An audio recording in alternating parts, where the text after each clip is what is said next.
Right, it's time for our next debate. That last one was pretty feisty, so let's go again. Who is going to go for it, Renee? Me, I'm going to go for it. Let's go. OK, so Labour this week showed us that they are doing exactly what they're accusing the Conservatives of doing. They're playing politics with young girls that have been raped by mainly Pakistani Muslim men in the grooming gangs scandal. So they know that we need a national inquiry. The victims know that we need a national inquiry. Everybody knows that we need a national inquiry. But they're hoping they can get away with fudging it and just doing a little U-turn that isn't really a U-turn. So painfully, this week, Yvette Cooper came to the House to announce her inquiry, and we've got some footage here.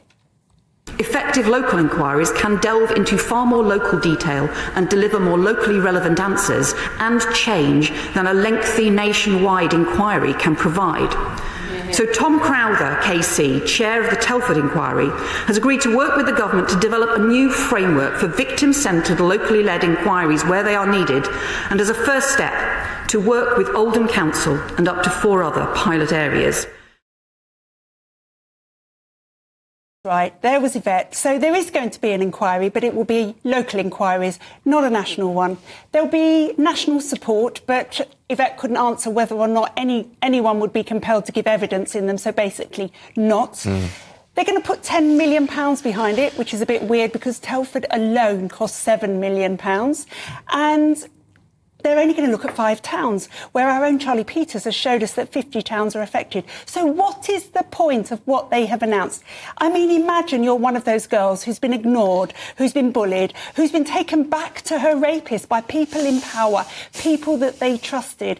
What would you want? I think I know what I would want, and I'd want it yesterday. I'd want an inquiry that was national, that got the names of every single person in a position of power who covered up this conspiracy, who continues to be in their role, and I would remove them immediately. I'd prosecute them and send them to jail. I'd want to know if it is still going on. I think it probably is. And I also would want to lift up that cultural stone and find out why these men of Pakistani Muslim culture feel able to rape girls of any other culture. And this will be a difficult conversation for Labour to have, and one that we need to have as a society, which will not appease their voter base. One has to ask, why don't they want this inquiry?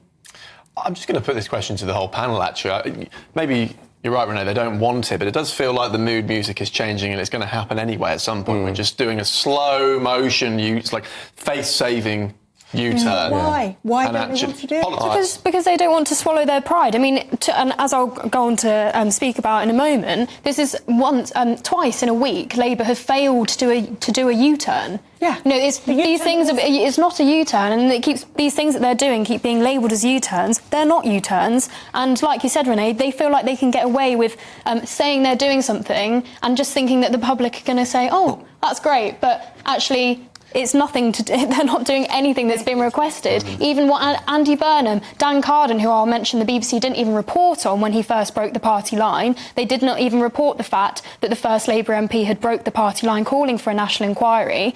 I do not believe that Labour MPs, in their heart of hearts, think that what this government is doing is the right thing to do. They know, like you said, everyone knows we need a national inquiry.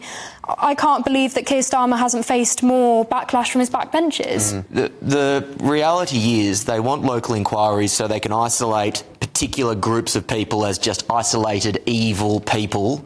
The whole thing about a national inquiry is that it will force a national conversation about national problems, particularly around Islam, around multiculturalism and around immigration. You don't have those conversations at local inquiry level. You only have that if it is a national inquiry because they are national issues that require a national response. Well, and presumably, if they do get those answers, it's actually going to uncover the people in senior positions who covered this up, and they're going to have to explain why. Yeah, you don't want people marking their own homework. Kai, do you think we need a national inquiry? One of the main justifications in law for a national inquiry is public interest. And what they've failed to do, the Labour Party at the minute, and it's sort of shocking to watch, and you see this pattern in a lot of decisions that haven't been taken in recent months, is they've just not understood the mood music of the country until the point where it's too late. And I think that's what's happened here. Because politically, 76% of Brits believe that there should be a national inquiry. Whether or not you thought, actually, the right thing to do is implement the recommendations from the previous inquiry first. Whether or not you believe that, the time for that passed long ago.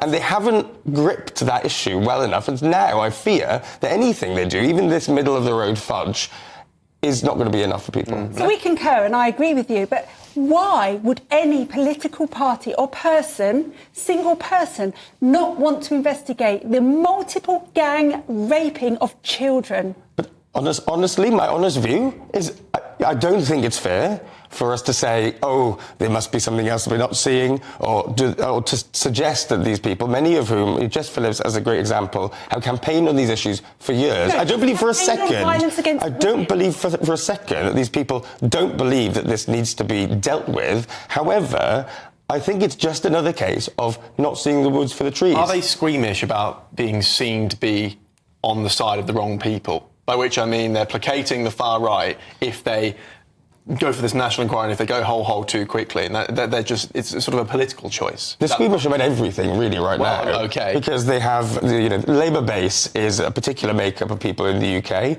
and they're worried about losing that group of people. They're also worried about the threat from Reform, because Reform is pulling voters from Labour and from the Conservatives. So they're worried, and in their worry, they are doing not very much. And abandoning children. They're worried that this would smash their multicultural worldview, which is the cornerstone of everything that the modern left believes in. That's really why we're not hearing anything now on a national inquiry. Right, let's move on to the next one. Who's up next? Who wants to go for it? I think that's me. Why don't you jump in? Let's go. More of me, yes. Well, on Friday, a 32-year-old man was sentenced to life in prison, 22 years and 8 months minimum, for his brutal and unprovoked attack on a stranger last April. Now, the victim says that the pain in his hand is unbearable and excruciating, and has turned his previously happy life into a distant memory. Now, who was the victim of this wanton crime? An Eritrean asylum seeker who was in temporary housing in a hotel. Who was the sick individual behind this attack? A neo-Nazi with Adolf Hitler's signature tattooed on his arm. Why did he do it? He said it was as a protest against small boats crossings, and in his manifesto said that he was doing his duty for England, and sent this manifesto, or tried to send it, to a number of right-wing politicians. Well, colour me unsurprised. Turns out, if you wage a war on migrants in this country, stirring up hatred and sowing disinformation about why they come to this country and who they are and where they come from, no wonder that this rhetoric has tragic and devastating consequences. Right. But shame on all the politicians who have let this be the case. Okay. Words have consequences, and cruel rhetoric against migrants is directly linked to far-right activity. Renee, I can feel you want to jump in quickly, but I want to see what Connie has to say, because she didn't jump in the last one. We were going crazy. So, Connie, what do you make of this story? But also, I'm interested in the student perspective on this, what this sort of story, how it's discussed on campuses. What do you make of it? Well, firstly, it's horrific what's happened, Kai, but I don't think you can go from saying that obviously an extremely radicalised person who idolises Adolf Hitler has got to that point, has Hitler's signature tattooed on his arm because of rhetoric against immigration. I think it's such a stretch. And so if you are concerned about people waging a war, as you say, against migration and immigrants and asylum seekers, then this repression of language that you're talking about is how we get to this point now, where we've been suppressing people's conversations about this so much, and now it's all exploded. If we allow people to have open conversations, then perhaps, like you say, things like this won't happen. But to say that this is as a result of certain language is absolutely ridiculous. There's a difference between open conversations and the kind of awful rhetoric that you see in a succession of governments. Can you give an example of whose language it is, then? Whose language are you referring to? Priti Patel kicking off the Borders Bill by describing a plague of migrants. Suella Braverman saying that it was her dream and obsession to deport people to uninhabited islands. Do you think that's right? Whether or not it's right, you think they're responsible for a man who's become so radicalised that he has stabbed an asylum seeker? A Hope Not Hate report showed that when politicians Right, go okay. out, when politicians go out in the media, and when the right-wing press boosterise this kind of vile rhetoric, it's directly linked to an uptick in far-right activity on Telegram as the private communication channel. That is just a fact. Okay, Right, I think the moment that you mention hope, not hate, you actually lose all credibility to your argument, because they are one of the most divisive and one of the groups that actually stirs racial division so that they can actually make these points. So I think you should put that aside, and I wouldn't use it again if I were you, if you want to argue this sensibly. The thing is, Kai, what you would like in your pretty little world that's all fluffy and lovely and there are clouds and sunshine everywhere is that we never say another word. Yeah. And if an Eritrean man or another man goes out and he rapes a girl, we don't say anything just in case it inflames some lunatic right-wing Nazi, because that's what he is, and he deserved every year of his 22-year sentence because he was a vile racist thug. We're never going to get rid of vile racist thugs. We do need to talk about what's going on in our country, Kai. Yeah.